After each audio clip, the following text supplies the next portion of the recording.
I'll accept that at this stage because what's going on with the screen? That's pretty interesting.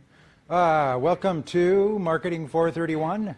And what were we going to talk about today? We had talked about products, and what do we know? What do we call a product? What is a product? Heck. Tangible or intangible thing that customers receive. Oh, you are good. that's really good, man. Tangible. It's a bundle of tangible and intangible attributes that somebody exchanges for something of value. Awesome. And the point is a product is not necessarily something that you put in a box, but a product is whatever it is that you can get somebody to give you something that you want for, which has extensions actually beyond marketing. But I don't want to get into there. And then we talked a little bit about product management. We talked about how people adopt products. We talked about how large populations adopt products. We talked about the product life cycle, recognizing that we have product categories go through this, introductory phase, growth, maturity, and decline. And then we had talked a little bit about the portfolio approach to product management, recognizing that most companies have more than one product. And if you have more than one product, you want to have a balance of products that are currently profitable as well as products that are in growing markets that could be the profits for the future. And today we're going to talk a little bit about branding, which is probably second only to advertising, probably the most common thing that people think about when they think about marketing. In fact, when I talk in the with people who actually do this for a living, they talk about brands all the time, and brand is kind of synonymous for anything that has to do with marketing. We talk about our personal brand. We talk about the things that you do affect your brand. So what is a brand? That's a good question. This is textbook definition. Brand is a name, term, design, symbol that identifies one seller's goods or services as distinct from those of others. Okay? And I have this as just, I think this is a fun bit of marketing trivia. This is one of the oldest brands in the world. Does anybody recognize this brand? What were the Giants making the playoffs? Nobody's recognizing this brand? Well, it's Bass Ale. I figure it's beer, baseball beer, starts with a B. Historically, in the term branding, there's many stories as to how the term originated. This one is in the Middle Ages in Europe. Water was dangerous to drink, and so the preferred beverage was beer. And at that time, most people were illiterate, and resources were very precious, so they were way ahead of the curve on recycling. And what would happen is you would have a brewery that would make a barrel of ale, and they would mark a brand into the barrel so that they would know who to return it to.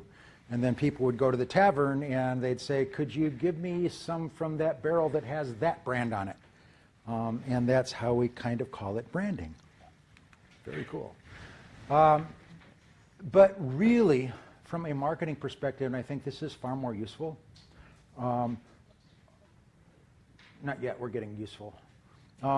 So the technical definition is it's the way that you identify your goods to keep them different from somebody else. We had talked about branding as an attitude, and we talked that an attitude is something that has both a cognitive and an affective, meaning a brain and a heart component to it. It's either positive or negative. They're relatively long-lasting, and they're acquired both through experience and through observation. That's what a brand is, right? We have an emotional connection to our brands. That's an important thing to keep in mind with marketing. Also, brand works as a heuristic. We had talked about heuristics are mental shortcuts or just ways of helping us make decisions without cognitive resources. And if I trust a brand, then I don't have to think about the product that's inside the can. I can just trust the label. So branding also serves as a heuristic. Ideally, we talked about positioning. From a positioning perspective, the brand, rather than the product, becomes the exemplar in the category in people's minds. So very few of us probably have a category in our minds we call soft drinks, but we have a category in our minds we call Coke. Coca-Cola, just to be clear. This one, I think, is the most important. From a managerial perspective, a brand is a promise. It's a promise that you make to your customers. And your brand will have value as long as, A, your promise means something. So, for example, if I say, Bruce's coffee comes in a blue can, how important is it to you that your coffee comes in a blue can? Yeah, big whoopee. Bruce's coffee tastes better. Is that important to you? Is the taste of coffee? So is the promise important to the customer? This is understanding why customers buy, all that kind of stuff. And you have to keep your promise. So if I say Bruce's coffee is the best tasting and you try it and it's not the best tasting, then we're not going to trust the brand, you're not going to believe the brand. But if you taste it and you go, wow, this really is the best coffee I've had this morning, then you might try the brand again. And then this is something that we're learning. It's kind of a paradox. There's a lot of paradoxes in marketing. This is one of them. Actually, most of the paradoxes are in branding. If your brand becomes really successful at some point, you no longer own the brand.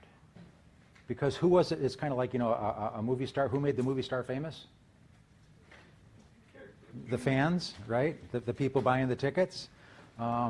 So with the brand is once people have accepted, adopted, become emotionally invested in the brand, they have ownership of it as well. And we need to recognize that it's a successful brand. At some point, it's no longer my, legally, yes, it's mine. Intellectual property, yes, it's mine. But from a human standpoint is customers have ownership of the brand. I had talked earlier about the new Coke fiasco many years ago, where they had changed the formula for Coke to make it taste more like Pepsi because taste tests showed that people preferred the taste of Pepsi. And when they changed it, people went nuts.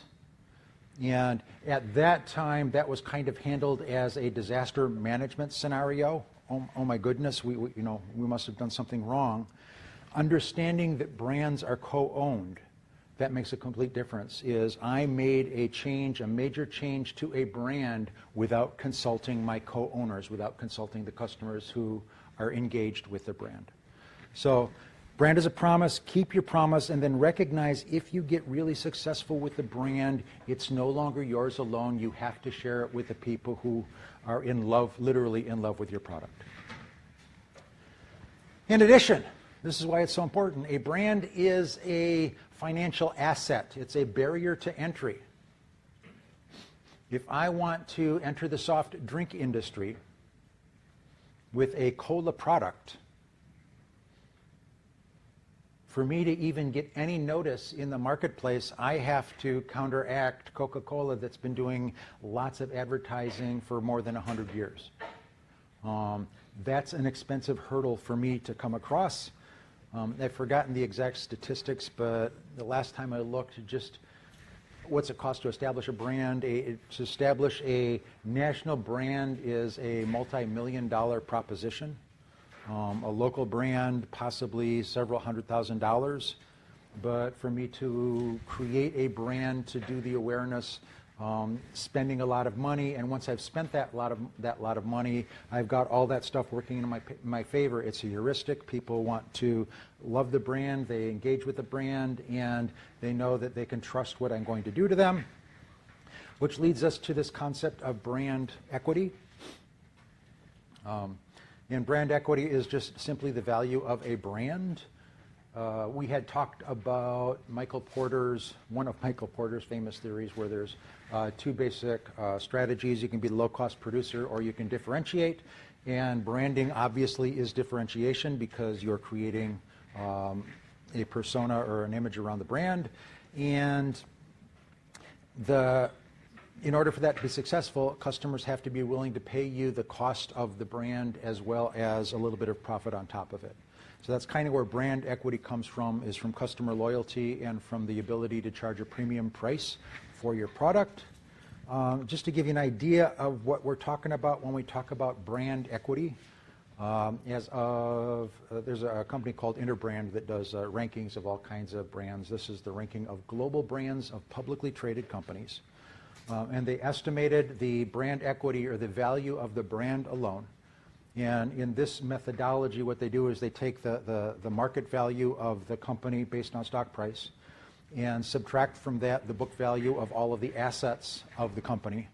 And what's left, so for Coca-Cola, above and beyond the factories and the trucks and the syrup, it's worth an additional $78 billion. That's not chump change.